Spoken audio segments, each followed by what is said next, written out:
A little over a month ago, I made a state of the game video for Battlefield 2042.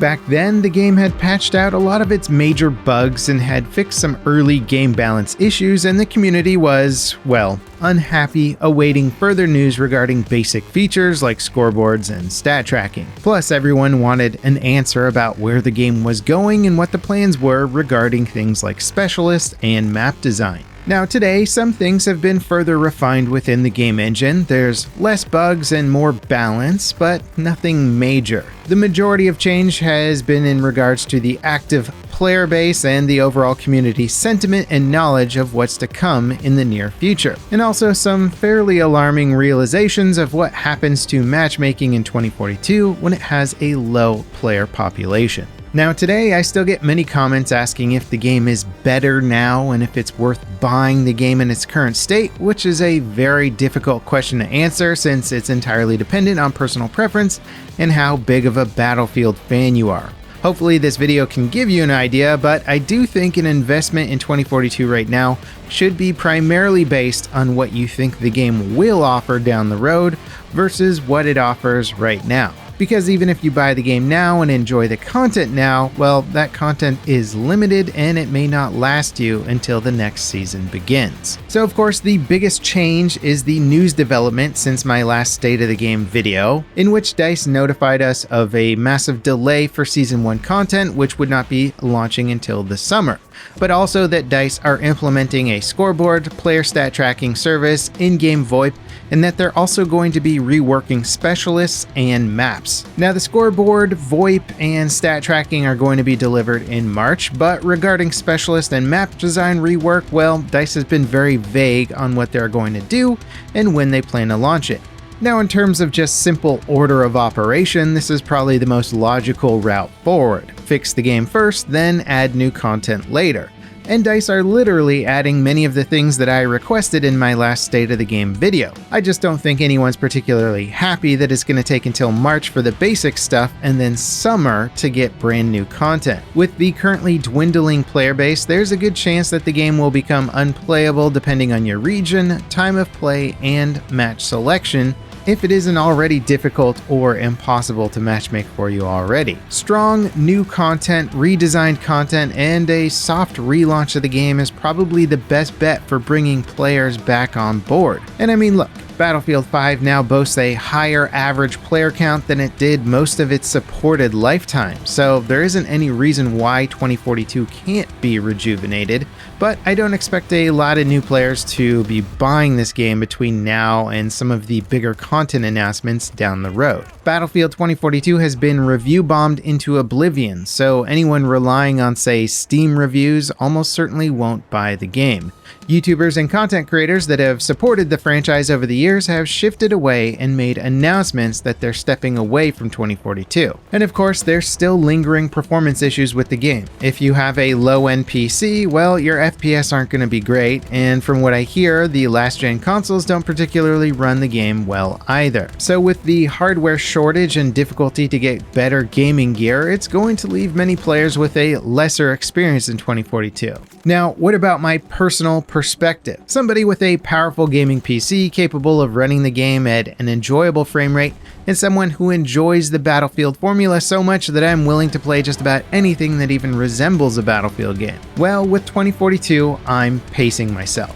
Normally, I'd be hundreds of hours into the game by now, and part of the reason for this slower pace of content consumption on my part, I'm now a father of two and I can't really stay up into the wee hours of the night playing Battlefield anymore. Certainly that plays a role in my time investment with this game and any game for that matter, but the other part of slowing down with 2042 is that there just isn't a lot of 2042 content to churn through. So instead of doing everything that there is to do in the game in about a month and then being like, hey, well, what do I do now? Well, I'm pacing myself, getting a tier 1 skin unlocked here and there and playing the game in sessions where it still feels fresh and fun. However, one of the bigger problems for me right now is matchmaking. The lack of any in-game tools to indicate popular game modes can make it extremely challenging to find just populated servers or servers that'll fill up in the first place. Plus, the current server rollover system is a disaster to low player population, and it could be a massive problem for the smaller player base the game currently has. I personally really enjoy the 128-player breakthrough games. It's probably my mode of choice in 2042. They're extremely chaotic and a lot of fun on the right maps. But with the current player population, a match might not start with a full player roster. So instead of 64 versus 64, it's 45 v 45, and then the game backfills the open slots with bots. And usually the server will fill up as the match progresses, but then after the match ends, well, the whole server disbands and you have to match again and restart the whole process of filling the server over the course of the match. I can only imagine how many people just stop playing in between rounds because they don't want to wait for a match to fill again.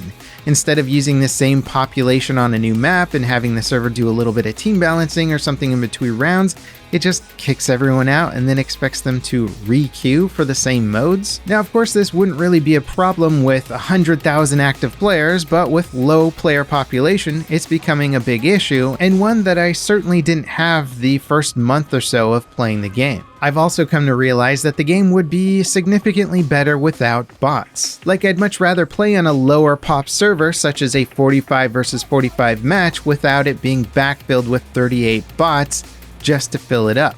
The bots are stupid, they stand out in the open, they distract from real threats, and they don't make the game more enjoyable. Again, a realization that I would have not made in the first month or so of the game, considering that I rarely saw bots before. But now that I'm playing on servers that are being frequently backfilled with AI, I gotta say I really don't like it. Previous Battlefield games had many tools to help their titles remain playable with lower player counts, like dedicated servers, community building, and a server browser. But 2042 actually gets significantly worse when the population for the game is struggling. Now, this could be fixed. The quick fix is just implementing a server browser for all-out warfare.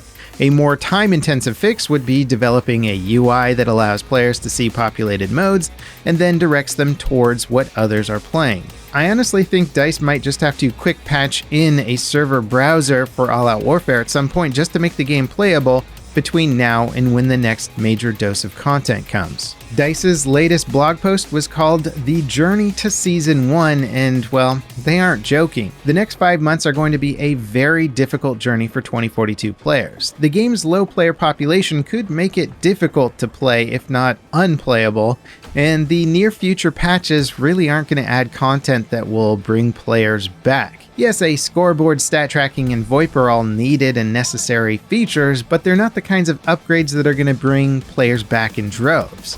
Now, map reworks and specialist reworks could certainly turn a bunch of heads, but unfortunately DICE has been so vague about what those updates will be and when they're coming that it's really not doing much to help right now. There was a whole section of the last blog post about how they wanted to include the community more in a feedback loop system for future updates, and while that sounds fine and all, the sooner the better. I don't see any detailed plans as of yet. DICE should definitely detail their plans for maps and specialists now so that we know what to look forward to, and also to help DICE avoid any sort of obvious pitfalls along the way. I'm still taking my daily supplements of hopium with regards to the future of Battlefield 2042, but there's no denying that the next several months are going to be rough for the player base. As always, guys, thanks for watching. I hope you enjoyed this State of the Game update for Battlefield 2042, and I'll see you next time. This is Level Cap, signing off.